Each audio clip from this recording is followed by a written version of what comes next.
ये क्वेश्चन में क्या बोला हुआ है, अ मेटल फिलामेंट लैम्प, हमारे पास कोई भी लैम्प है, लैम्प मतलब कोई भी बल्ब है, और जो भी बल्ब होता है वो कौन सा लोड होता है, रेजिस्टिव लोड होता है हमेशा।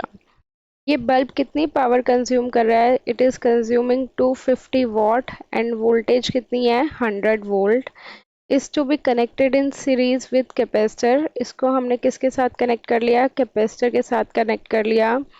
अक्रॉस वोल्टेज दे दी, वोल्टेज कितनी दे दी 230 वोल्ट कॉमा 50 हर्ट्स फ्रीक्वेंसी दे दी।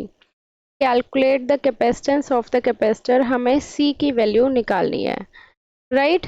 अब तुम्हें ये पता है कि सी की वैल्यू, सी किन किन फॉर्मूलेस में आता है, तुम्हें ऐसे देखना है। सी तुम्हारा एक्सी में आता है, राइट। एक्सी हमें नहीं पता, कोई बात नहीं। एक्सी तुम्हारा किस में आता है, जेड में आता है ना। z का क्या फॉर्मूला होता है, root of R square plus XC का स्क्वेयर। तो हमें इस फॉर्मूले में आता है, अगर हमें z पता लग जाए तो हमारा काम बन जाए, बट हमें z भी नहीं पता, तो अब हमें z कैसे निकालना है, z का फॉर्मूला बताओ तुम। v बाय आई, वोल्टेज कितनी है 230, करंट भी नहीं पता हमें, करंट निकाल लेते हैं। अब यहाँ से हमारे पास करंट आ जाएगी, P is equal to V I फॉर्मूले से, पावर कितनी है 250, आर नहीं है ना तो आर नहीं लेंगे, P is equal to V I लेंगे।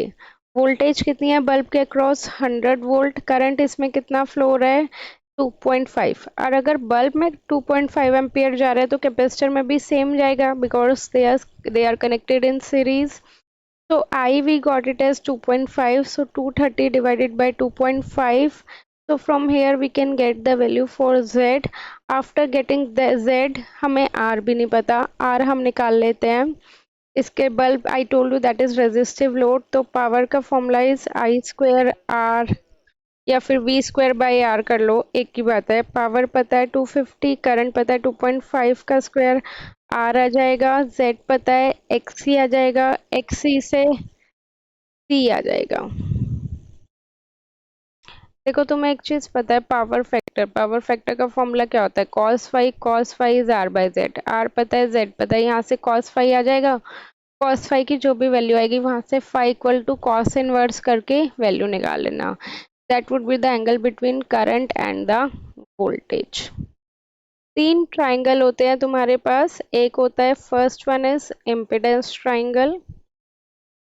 इम्पिडेंस ट्राइंगल में तुम्हारे पास सारे ट्राइंगल होते हैं।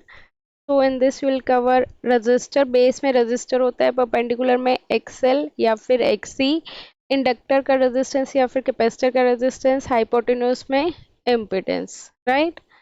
नेक्स्ट केस, अब तुम इसको करंट से मल्टीप्लाई कर दोगे तो कौन सा ट्राइंगल बनेगा, वो बनेगा तुम्हारा वोल्टेज ट्राइंगल, ठीक है।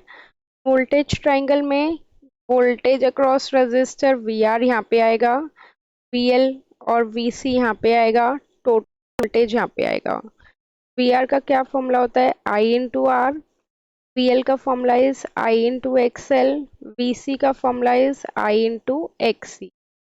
लास्ट तुम्हारा कौन सा ट्राइंगल बनता है, वोल्टेज को करंट से मल्टीप्लाई कर दोगे तो क्या आता है,